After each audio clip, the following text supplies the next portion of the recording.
Everyone, welcome to Vaish Courses YouTube channel. So in this video we are going to discuss about the topic called uh, the news update called the Sardar Udham movie was rejected as India's entry for Oscars. It was said by the jury as it projects hatred towards the British. It was rejected for the Oscar list. Okay, so we'll be discussing why it is rejected and what are the things which are relevant for the exam point of view from this news. Okay. So what has actually happened? So the Vicky Kaushal's movie that is Sardar Udham was among the 14 shortlisted films for India's entry to the Oscars 2022. However, the jury decided to send Tamil film Kuzangal for the Oscar race. I'm sorry if the pronunciation of this word or the movie name is wrong. Okay. Um, so now let's learn what is the theme of the film. The film, directed by Shujit Sarkar, follows the life of Sardar Udham Singh. He is a revolutionary freedom fighter. Actually, he was best known for assassinating Michael O'Dwyer in London to take revenge for the 1919 Jallianwala Bagh massacre in Amritsar. So this was basically about the revenge taken by him, the revolutionary freedom fighter. So this is what mentioned in the film. And Michael O'Dwyer was actually a lieutenant governor of the Punjab during the incident of Jallianwala Bagh took place. He was the lieutenant governor between the 1913 and 1919.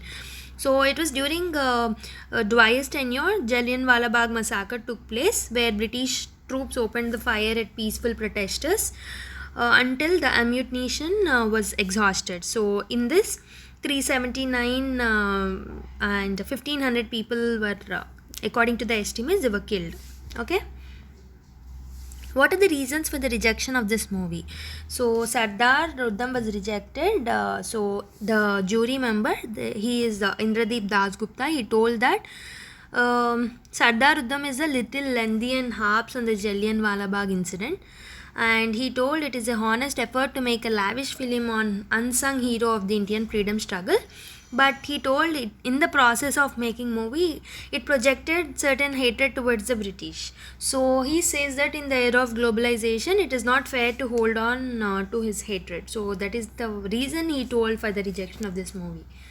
So another member of the jury, Sumit Basu, he told that many have loved Sardar Udham for its cinematic quality, including the camera work, editing, sound design, and depiction of the period.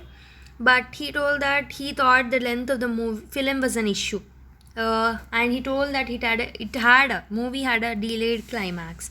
It took a lot of time for a viewer to feel the real pain for the martyrs of the Jallianwala Bagh massacre. This is what he told the other jury member, that is Sumit Basu. And what is the backlash on the comment given by one of the jury members that it showed the hatred towards the British? Actually, fans were not happy with the jury's choice. They expressed their disappointment on the social media. They also compared the movie of Sardar Udham to the 2018 film that is Slumdog Millionaire, and they questioned why the Slumdog Millionaire was selected but not the Vicky Kaushal's movie Sardar Udham, which told the courageous tale of the freedom fighter Sardar Udham Singh. They compared the movie and they questioned the jury members. And you can see one of the tweet here. One of the fan tweeted that it is unbelievable, a film on Udham Singh and Bhagat Singh, and they expect what to show some baichara to the British rule. So they are saying what happened is shown in the film. We are not creating something which is not occurred, right? This is what the fans are saying. At least 3 members of the 15-person Film Federation of India jury to choose India's entry for Oscar 2022 have distanced themselves. So from Bengali music director Indradeep Dasgupta's controversial statement on the decision to deny Sardar Udham a shot at the Academy Award. So the Malayali filmmaker Shahid in Karun, who chaired the jury, said Kuzangal was chosen unanimously simply because it was the best of the lot. He told that Kuzangal was chosen. The person N. Karun told that. He told that personally for him, choosing a film nomination for the Oscar is like strategizing to win an Olympic match. And jury agreed that the film had great cinematic content and has the strength, capability, and contestability to win the Oscar. So this Tamil movie is having that capability. This is not a national award nomination, so they have to pick the film that will stand out among the nomination coming from the 92 countries. This is what the head of the jury told, the chairman of the jury, that is N. Karun, told. So, in this context, it's important to know whether India has got any Oscar for any Indian film. So, how many Indian films have won an Oscar? Zero Indian films have won the Oscar. So, there is a reason behind it. One has to strategize and pick a film we think will match the sensibilities of the jury at the Academic Award. The Karun told that one have to match the standards of the Oscar level. Okay, that is in the hands of the jury itself. This is what he told. So the Bengali actor Ananya Chatterjee, she is also a part of the jury. She told that she did not understand why Dasgupta made that statement that it showed the hatred towards the British. Maybe it's a personal statement, she told. But while she can't delve into discussions within the jury, she told that it's not opinion of all of them. It is the only opinion, and the statement given by Dasgupta is his personal opinion and not the whole jury opinion. Fact is that there were better movies than Sardar Udham, she told. So that's why they have chose the other movie. So till now, only 3 Indian films were made into the final nominations at the Oscar. They are The Mother India in the year 1957, Salam Bombay in 1988, Lagan in 2001. All are of Hindi language. In the over 9-decade history of the prestigious award ceremony held annually in the US, only 3 were made into the final list. That is the final nomination. But none could win the trophy till now. So you can see 5 Indians have won the Oscar so far. They are the Banu Attaya. The person was the costume designer. Claimed India's first Oscar for the 1982 historical movie Gandhi. And the next person is the Satyajit Ray. Regarded as someone who gave Indian cinema some masterpieces, who was awarded the honorary Oscar in the year 1992 for the lifetime achievement. This is the lifetime achievement, okay? And the sound engineer Rasul Pukutti won the award for the best sound mixing at the 81st Academy Awards for the film Slumdog Millionaire. And the other persons are the legendary A.R. Rahman became the first Indian to have earned nominations in the 3 categories at the Academy Awards for his score in British Indian movie Slumdog Millionaire. And he also won 2 awards for the original score and another for the track Jai Ho. Okay, the song Jai Ho was that got A.R. Rahman his second Oscar was actually penned by Gulzar. So Gulzar was he won the Oscar for the best original song. So these are the 5 people who won Oscars so far. So if you take the key points of the Jallianwala Bagh massacre, this is important for the exam point of view as it is in the news. As this movie is in the news and this movie is about the Jallianwala Bagh massacre, there is a scope that the question can be asked from this area. So it's better to know that. Jallianwala Bagh massacre is also known as Massacre of Amritsar. This incident took place on April 13, 1919, in which British troops fired on a large crowd of unarmed Indians in an open space known as Jallianwala Bagh in Amritsar in Punjab.